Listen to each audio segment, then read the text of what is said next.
The Commedia dell'arte, an infamous theatrical form that was extremely popular between 1570 and 1650. It's centered on the use of improvisation and stock characters. The term Commedia dell'arte literally translates into the comedy of professional players. Though, the funny part about it was that the form wasn't even created by any theatrical geniuses. Winifred Smith states in her book, The Commedia dell'arte, that never was the irony of definition-making better illustrated than by the fact that the oldest scenario of the professional Italian comedy records a play given by amateurs. Now, not saying that amateurs can't become professionals, because you gotta start somewhere, right? But having said this, though translated, Commedia dell'arte seems almost impossible to define. As K.M. Lee puts it in Volume 1 of his book Italian Popular Comedy, the Commedia dell'arte will not keep still within the bounds of a definition. He goes on to say that it stands for improvisation, the reoccurrence of masked characters, professional players, and the appeal to a popular audience. But then, he also says that Commedia dell'arte presents the drama with no new substance, but with a new flavor, which, once tasted, is as unmistakable as it is hard to define.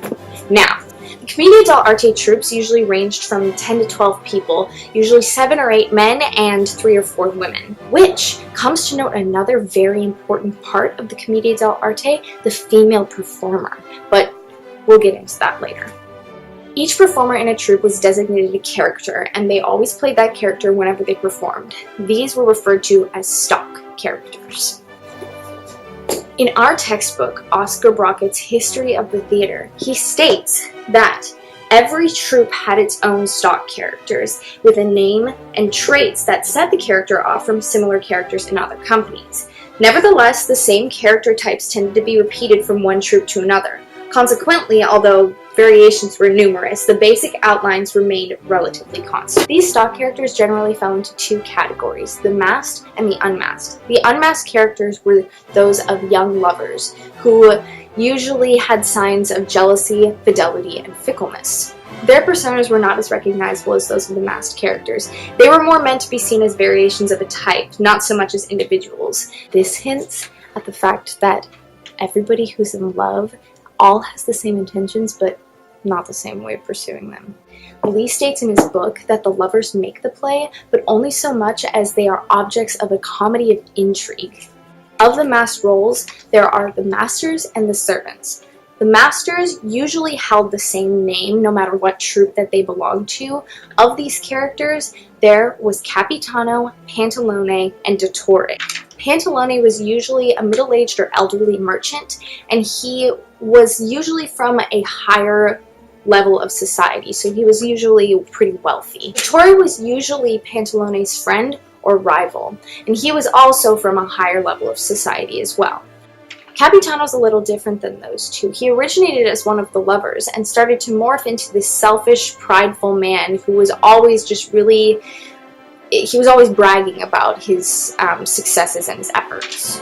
The servants, or zanni as they were called, were the most entertaining and the most varied of all the stock characters. Arlecchino and Pulcinello were the 2 first variations of this stock character. Brockett states that Harlequin was a combination of cunning and stupidity, but he also says that Pulcinello was a mixture of foolishness, shrewdness, villainy and love, and wit and dullness. You might be wondering why these characters wear masks in the first place. Well, the reason they wear them is not only to designate them as a certain character or type, but it's also to deter from reality. Allardyce Nicole quotes a couple people in his book, The World of Harlequin, and says that a director said, "For the actor, the mask serves to create a surreal type and to facilitate a journey into the world of the imagination." He also says that, as another modern author has put it, religiously, philosophically, and aesthetically, the mask consecrates the effacement of immediate reality for the benefit of a vaster reality, which is kind of cool. Smith states in her book, The Commedia dell'arte, that actors are bidden to disguise themselves thoroughly, so that the pleasure of the audience in the action may not be spoiled by the recognition of a familiar face, for that would break the illusion. I guess to put it simply, for a masked character to take off his mask would be like for Mickey Mouse at Disney World to take off his head and reveal a person inside. It kind of kills the magic. The only other part in the entire Commedia dell'arte troupe would be the part of the servant maid, but she never really showed up on stage enough for the actor to be designated with just that one role. But this also brings us to the emergence of the female performer.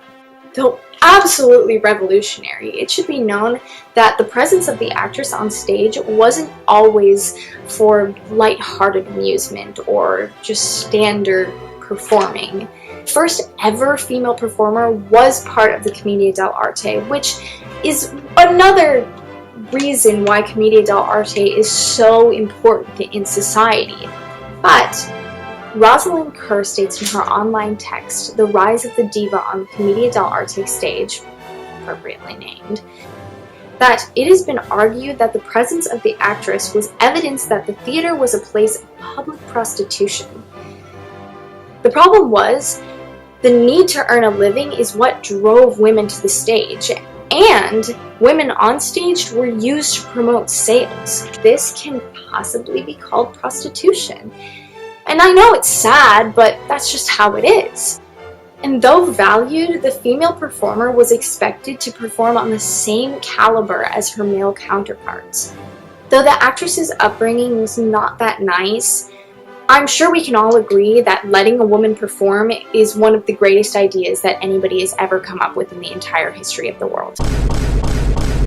Thank you. Now, steering back to the troops of Commedia dell'arte, the stock characters usually consisted of 2 sets of lovers, a servant girl, a capitano, 2 zanni, and 2 old men, which were usually Pantalone and Dottore.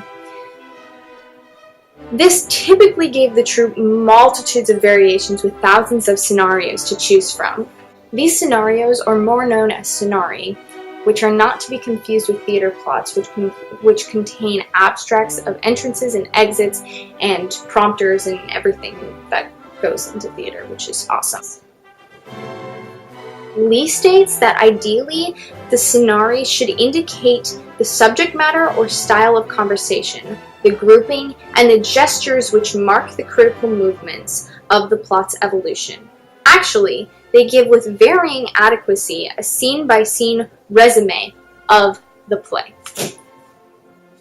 Basically what a scenari gives you is the basic plot outline of what you're going to be doing without lines and blocking and all of that fun stuff. Scenari had separate classifications or genres, if you must. There was comedy, which is relatively self-explanatory. Then there was an off-branch of comedy known as farce. Lee also states in his book that the best farce is what gives the maximum of amusement for the minimum of intellectual effort. Farce is universal and perennial as the need for laughter. The next classification or genre of scenari is tragedy or tragicomedy. Now, they rarely ever performed a tragedy, and if they did, it was a tragicomedy, which is probably the root of where we get our idea of laughing at other people's misfortunes or making a tragic event a subject of laughter, which shouldn't happen, but it did. The last and possibly most ungrateful of all of the genres of scenari is romance. It combines the problems of tragedy and the intrigues of comedy, which basically creates the literal madness that is being in love. So there you have it. Breaking it down, there is a quick summation of Commedia dell'arte, and it's definitely something that has impacted modern performing in general.